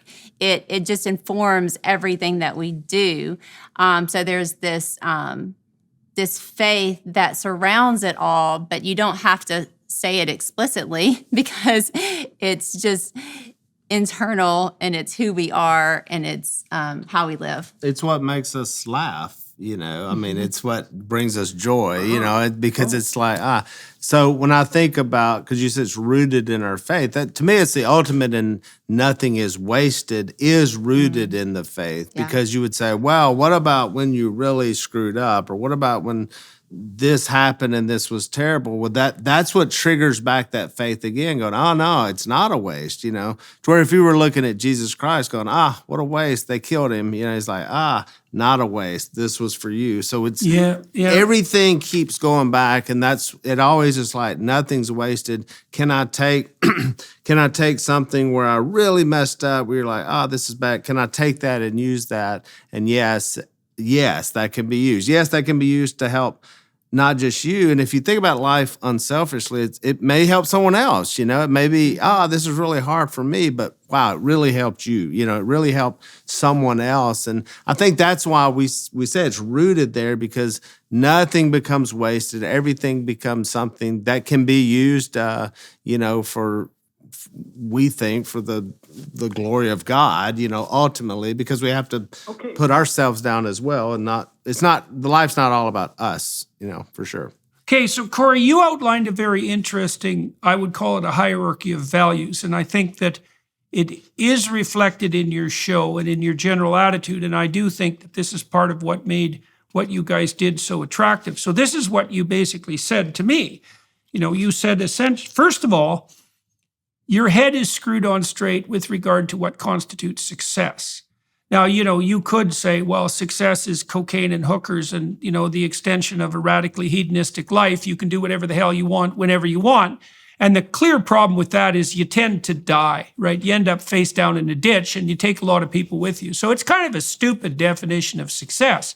You had a very prosaic definition of success, right? It's very normal, but also ideal at the same time. You said, and I think you said in this order, you said a good marriage, a good family, and good friends. And so you could see that moves from you to your primary relationship, and then to your family, the next set of primary relationships, and then to the community.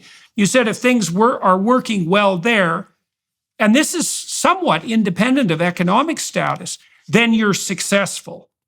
And so that's, it's good to have your head screwed on straight about what's successful, because that also means that when you have that, you can be grateful, right? You think, well, and you have a grounds for gratitude. And then you implied too that all of that was nested inside a religious faith, right? So that's this turning toward God. And so it's God underneath the marriage, underneath you, underneath the marriage, underneath your family, underneath your friends. And so then, and Willie, you said as well that your faith, and this was your religious faith, enabled you to laugh. Okay, so a couple of things on that. First thing is, one of the benefits to Christian faith is that you have a good standard of comparison. And one standard of comparison with regards to failure is that if you aren't literally being nailed to a cross while you're being mocked by a mob and tortured, things are actually pretty good. And that's really useful to know, because it's easy to think that you're at the bottom and to despair when you're nowhere near the bottom. And if you know you're nowhere near the bottom, even when things have gone sideways, you can still be grateful, and that's extremely helpful. So that's helpful. But then you also said, and this is more complex, you said that your faith, your religious faith, made itself manifest in all the things you did in the show. And I would say, I can understand the idea of the good marriage. I can understand the idea of the close family and your friendship network. But how do you specifically think that your religious faith helped keep you in character, like helped keep you honest while you were doing the show, how it informed your marriage and your relationship with family and friends so that you guys could tolerate the ups and downs of your wild ride towards success without fractionating. Like, what specific role do you think that religious faith per se, rather than marriage, family, and friends, played in keeping you grounded and also in accounting for the popularity, the enduring popularity of your show? Well, there's a scripture that talks about the fruit of the Spirit, and it says the fruit of the Spirit is love, joy, peace, patience, kindness, gentleness, goodness, and self-control. And so I think that, whenever we are embodied by the Spirit of Christ, we live those things, and those things come out of us. And so there's also a scripture of talking about the aroma of Christ, and just that, and that we're lights of the world, and we're salt of the earth. All these things that, scripture says about us as we are embodied by the Spirit, is how we try to live. And so I think those things just kind of come out of whatever aspect you're doing and whatever thing you're living. Not that we're perfect in it by any means, of course. Right. We're not perfect in it, but we do try to live, and we hope that those fruits, there's an outpouring of those fruits in our life. Well, and also he says they'll know you by your love for one another, not exactly what you know or how much you know, but that's how they will see it. The way I see it reflected, like especially on the show, is the when it comes down to just the show and how we're on it. I think our faith kept us from taking ourselves way too seriously, or thinking we're so important, we had the goods. We could look around going, hey, we've got one of the top TV shows on television right now, which could have made us unbearable. There were times with production, there were so many things going on where I could just lost my mind. So one of the aspects where the faith came out was actually just to be on set and do the show, because there was just, there was different wars and different things going on, behind the scenes. And so, you had to keep that together to actually do that. And I think just to remain playful and not become so serious, when you were talking about if you're not being crucified and you're not, having that, I think I think that's why people get so caught up, and they can't really enjoy success because they're too worried about, either losing it or what's going to come next. And so I just see that as faith doing that, and that's where it's just manifesting itself and just going, hey, I have faith, this is, plus life is short. It's really short. And so if you believe that life will continue and that you'll go on, then it should help you, I guess, to have a better disposition here on this earth, knowing that you're just here like that and you're gone. So that's, I think that comes out in faith as well. You point out two things there that are interesting. So earlier, you guys talked about the necessity of being all in, that if you made a decision, you were going to put everything behind it. And you can imagine that could devolve into a kind of grim seriousness of purpose and a kind of panic because you've bet everything. Well, first of all, you did say in some ways, it isn't that you hedged your bets, you protected yourself because you had your marriage and your family and your friends, and you weren't going to risk that in your all in. But also, so your faith, it seems to me that your faith enabled you to believe that what you were doing was important and worthwhile, and that it could have a positive effect for you and for other people. But also simultaneously, I suppose by subordinating you to something that was higher on a regular basis, it also stopped you from becoming egotistical and assuming that your success marked you out somehow as, preternaturally special, right? And that's definitely, a temptation for people who are celebrities, because, I've thought about this a lot in relationship to Adolf Hitler. Because you could imagine if tens of millions of people thought you were the savior of your country, who are you to say that you're not? And the answer to that has to be, well, you're someone who's subordinated to a higher authority. And if you have a religious faith, that would be the authority of Christ or God. And you're not that. Whatever you are, no matter how spectacular you are and successful, you're definitely not that. If you don't have that and you accumulate faith or fame and notoriety. Like, what's stopping you from confusing yourself stupidly with the deity?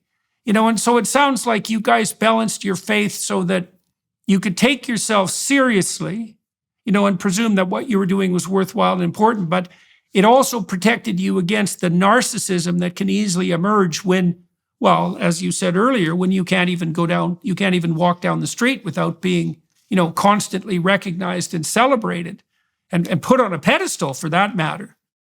We're in our home right now, and in our dining room, we have a big scripture on the wall, and it's Romans 12, 9 through 18, and it talks about all those things we just talked about. I was thinking of that as you were saying it. It starts out saying, love must be sincere, hate what is evil, cling to what is good, but then it goes on to talk about not thinking of yourself more highly than you ought, and not trying to, you need to sit with people from all walks of life. You need to be hospitable and all of these things. So all these things are kind of right there in that Romans 12 scripture that we have over our table. And so it's just that constant reminder, that we are up under something that's greater than us. So we're starting to approach the end of this part of our discussion. For everybody watching and listening, I'm going to talk to Willie and Korie Robertson about their marriage on the Daily Wire Plus platform, because I'm very interested in what they've done right, because they actually seem to like each other to some degree, which is nice to see in a married couple that have been together for a long time. I think maybe what we'll do before we close is I'd like to ask you guys what you're doing now and what your future plans are. When we were planning this interview, this podcast discussion, you talked to me a little bit about your future plans. And so do you want to tell everybody what projects you're working on now and what you see in the future, what you're bringing to people in the future?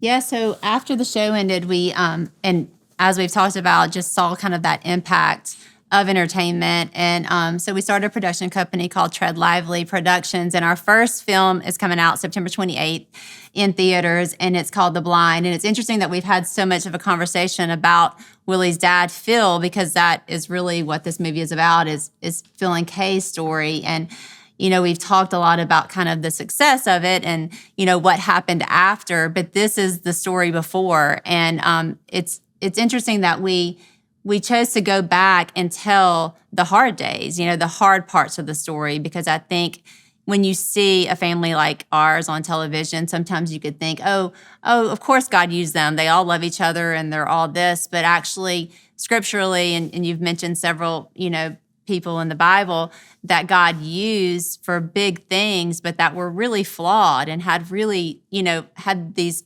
hard stories. And so it's actually, I think people can discount themselves and thinks, oh, I'm out because I didn't do this or I didn't do this right. But instead, God uses the people who are weak, but that surrender their lives to him.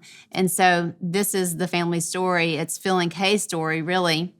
Willie was 2 in the movie, and he was actually played by our grandson, which was really fun.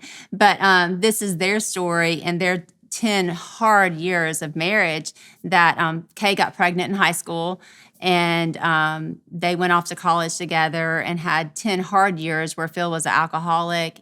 He, was adulterous. He had all the things that you would say, this family will never make it. It's over. And there was a point where it was over. Kay had moved to West Monroe, which is why they ended up here, because Phil had kicked her out of the house.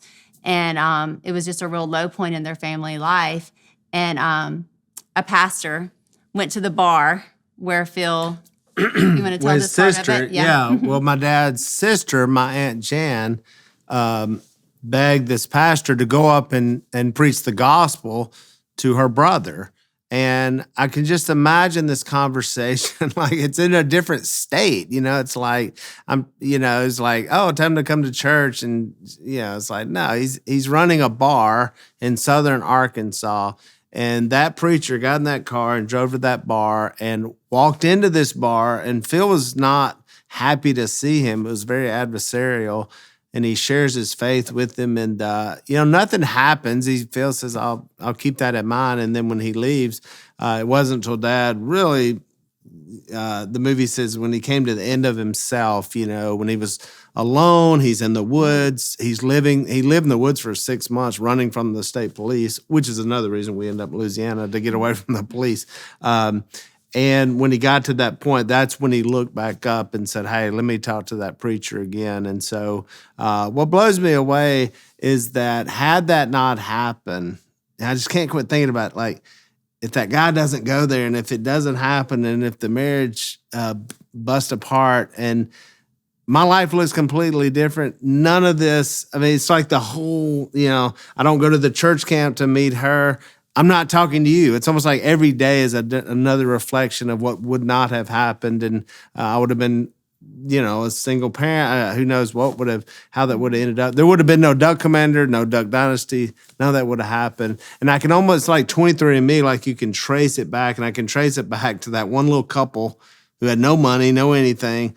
But a guy went up there, shared the gospel. And so that's why the faith is so important, because this is beyond marriage counseling. Dad had kicked us out. The only thing that turned him around was that faith in Jesus Christ, and said, I'm in. And then his life drastically changed. Very similar like where Saul to Paul, it's like you see that kind of like bang, Yeah.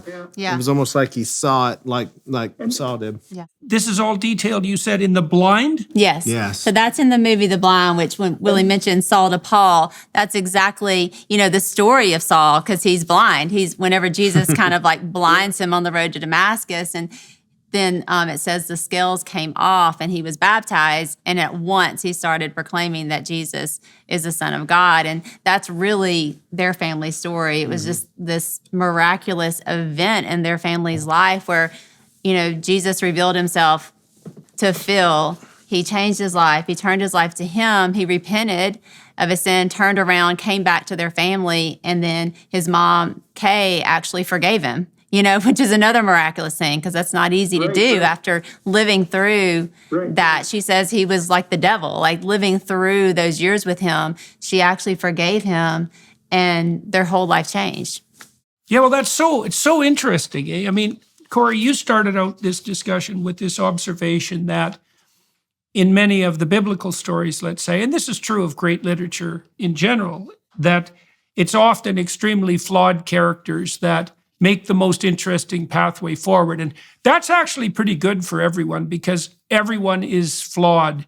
And so if there was no pathway forward for flawed people, we'd all be permanently in hell. And that wouldn't be so great. And so one conclusion you can draw from that is that you shouldn't make the presumption to begin with that your flaws, as egregious as they might be, necessarily bar your way forward if you have goodwill and you're willing to operate in the world properly. Now, we talked a little bit about the story of Exodus, and there's a really good example of that in the Exodus story, because there isn't a more archetypal leader than Moses. And Moses couldn't speak properly.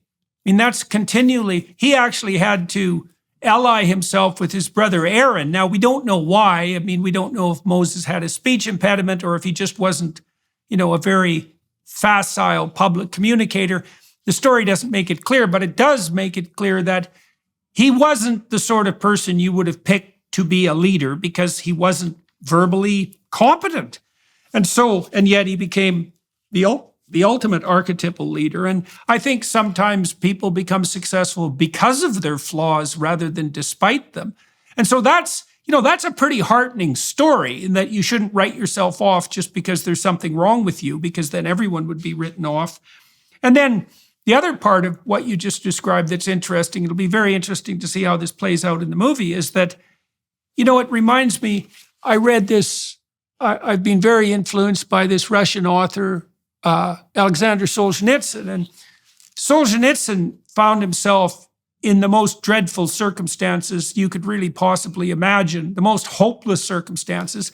And it wasn't so much like the story you just described, because a lot of this was imposed on him rather than being driven in some ways by his own faults, although he admitted to his faults. He was on the Russian front when this was in World War II, and Stalin had formulated a pact with Hitler. And so the Russians were dreadfully and absolutely unprepared when the Germans came marching forward. Then Solzhenitsyn he was writing some letters to a friend that were critical of Stalin's leadership, and the authorities got wind of that, and they threw him in a concentration camp, in a prison camp, and then he was in a prison camp for like decades, and he got cancer, and he was 3/4 starved to death, and he had to memorize this damn book. And you couldn't imagine someone more powerless than Aleksandr Solzhenitsyn in a more hopeless situation. And yet he formulated a book in his imagination that eventually brought the entire communist enterprise to a shuddering halt. And the story you told is of someone who had wandered pretty damn far off the straight and narrow, right? And who was out in the bush hiding from the cops, which is a pretty hopeless place to be. And you could also imagine that if you had any sense, you'd be pretty down on yourself in a situation like that. You might think you're the sort of basket case that could never be redeemed. And yet, as you pointed out, there was hope for redemption even in those circumstances. And the proper decision led to a whole array of extremely positive events. And so, maybe no matter how deep the abyss you manage to plunge yourself into, if you take responsibility for your flaws and look up, there's still hope. And that'd be nice if it was true. And it sounds like this movie is laying that out, as biographical fact. Now, when is it coming out? September 28th. And yeah, you just said exactly what we hope, for the film. That's the message, is really that there's no one too far gone. There's no one that's without hope. And that's really the message of the film, I believe. And how has it been finding distributors? Has that been an easy thing for you guys, or have you run into obstacles on that front? I know the people who did the Beyond Freedom movie, for example, they had a hard time finding distributors, partly because it was a faith-based movie. You have a much broader track record of commercial success, so I imagine that worked in your favor. But how has it been finding distributors, and what are your predictions? Are you happy with the film, and what are your predictions about its reception and its success? Yeah, there's definitely obstacles to finding distributors for our film, and I think other faith-based films. So we're doing a Fathom release, which we're grateful for Fathom, and they've been fantastic to work with. Right now, I believe we're in 1,800 theaters, and that's growing day by day. So we're very excited about that. And but yeah, it has definitely, it's not without its challenges. There are gatekeepers to what gets out there, and so we're seeing a little bit of that. But we're really excited about how it turned out. It's been a couple of years work in progress of like all in, like we talked about, just going all in to make sure we tell the story the right way and in a beautiful way. And the film came out just beautifully done. Every single person that worked on it did just above and beyond. And we're very proud of it. Yeah, and it says this is a true story, because it's pretty much, since Mom and Dad are alive and we were able to talk to so many people, we have exactly what, it's exactly what they told us, had happened. And so that's been real neat to be able to put that together. And it's interesting, like we talk about a Christian movie, but 95% of this movie is not Christian, because none of them were Christians. And so it wasn't to the end where they actually embraced this faith or whatever. And so it's just a real story of like how damaging, people can make their lives. And my father had certainly done that, a lot of hope and promise, and, but then he just, went terribly south. And then, when all hope seemed lost, that's when the gospel came in there. And so it pretty much ends right when Dad becomes a believer. He gets the idea like, okay, now once he's sobered up, I can maybe build duck calls. And then it just, obviously we know how it ends, because, here we are now. Yeah. But that's that story is and it's a timepiece set in the 60s, 50s, 60s, and 70s. So it's kind of cool going back in time and seeing how, shockingly, the places we shot it very near where they grew up, and it pretty much looks the same. And it looks like it's been stuck in time anyway. But the early response, like from the people that have seen it, we've done screeners and things like that, has been fantastic. And from some press that have seen it already, as we've been doing these kind of interviews about it, it's been really amazing to see how it's impacted people already. And also, I think, there's an expectation sometimes with independent films or Christian films that they might be, cheesy or whatever. And, we've gotten none of that. That's been really rewarding to see too. Even our kids, whenever we first showed our kids, that's the test. You're like, they're all in their 20s, are they going to think this is good? And they were like, whoa, that's like a real movie. That's not cheesy at all. It's not, preachy or anything like that. I think it's just really beautifully done, and we're really, really proud of it. Tell us again the release date. September 28th. And there's a website, theblindmovie.com, that you can go and kind of look for your theater and all that. All right, so let me ask you one final question. People are going to be wondering how this discussion came about.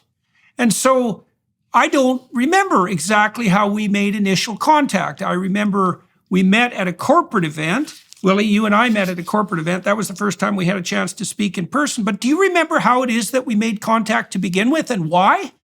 Yes. So in a random way. So first of all, our son, John Luke, read your book years ago and gave it to me. And we're big readers. We love to read. And he was like, Mom, read this. So good. 12 Rules, that one. And then we went back and read Maps of Meaning and all that, and just started listening to your podcast and have loved you and followed you and prayed for your family. That's a gift that people give us. They tell us, like, as we're walking around, like, oh, we pray for your family. And so we've prayed for your family over the years, and have just followed along in your journey. And it was similar in timeline. We came out in 2012, so similar kind of in timeline as well. And so actually a year or so ago, I was in Copenhagen and met a friend there in Copenhagen, and he said that you had been there the week before, and we got in a discussion. And so I asked if he'd share my email with you so that we could kind of exchange emails, and we did that for a minute. I kind of told you a little bit about our family, but we didn't connect until Willie met you at the Dave Ramsey speaking conference.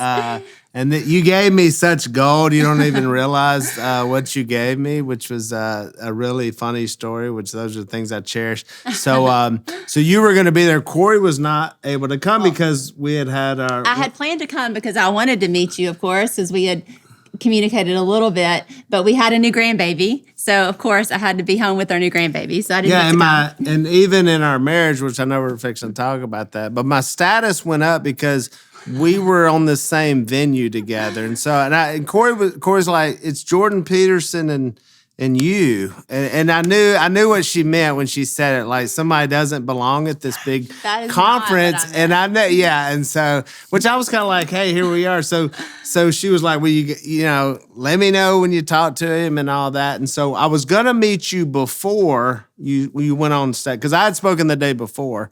And then, but it didn't work out. You were doing something with your mic, and so I said, "We'll just wait till afterwards." So you come off the stage, and when I saw you, which of course you don't know who I am, and you're like, "Hey," and you said, "What are you doing at the?" You said, "What are you doing at the conference?" And I said, "I'm speaking." And for whatever you said, did you speak to the whole group? Which really made me laugh, because I was like, I think you thought I was like maybe like the maintenance crew, because you're not going to say you judged me, but you were looking at my appearance and you were thinking, how are you just out there and what were you talking about?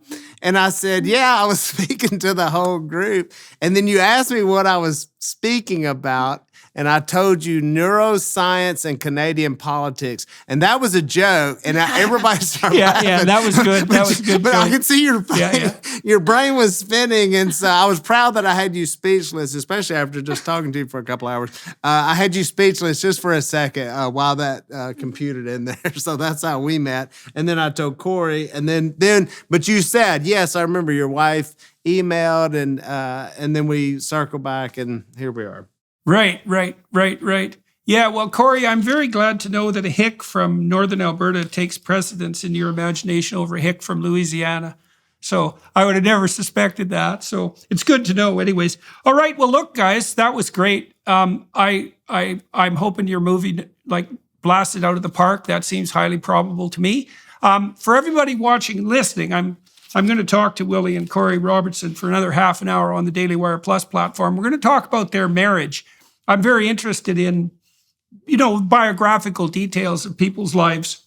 And I'm particularly interested in how their marriage has survived the, rapid expansion of their lives and all the twists and turns that their lives have taken. They obviously seem to like each other. One of the things that's quite striking about talking to you two, by the way, is that you're very balanced in your turn taking in your responses to this interview. You never step on each other. And I would say you guys probably talked about 50% of the time each, of the time that was devoted to your side of the camera.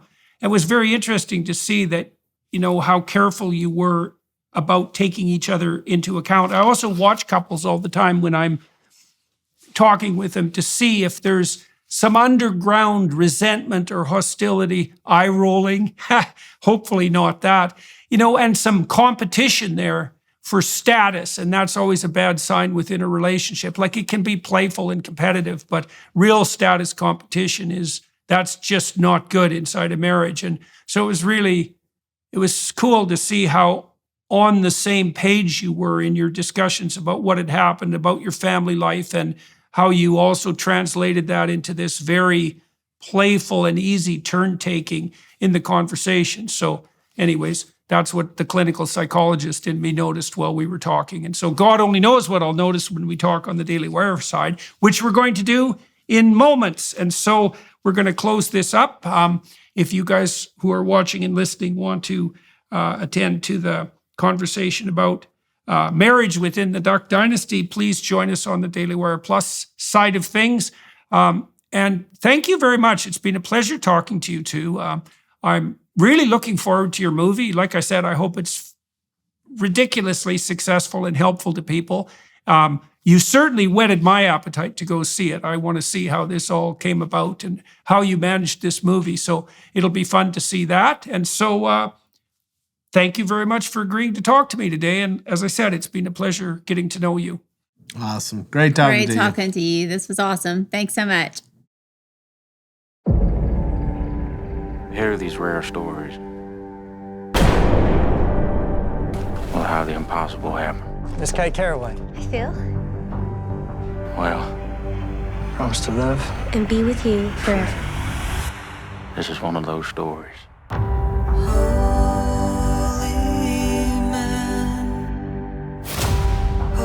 You can do just about anything you set your mind to, Phil Robertson. But it's the drink. He becomes the devil's side. You know that ain't your brother. Why you bringing the preacher man around here? I heard you might be needing one.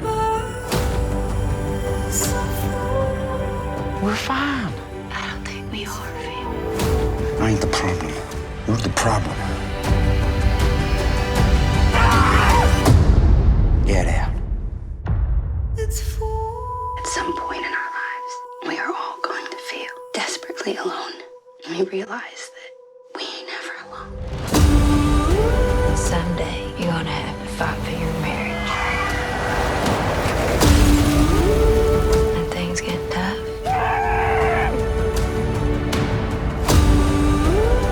Guess what you do? You fight.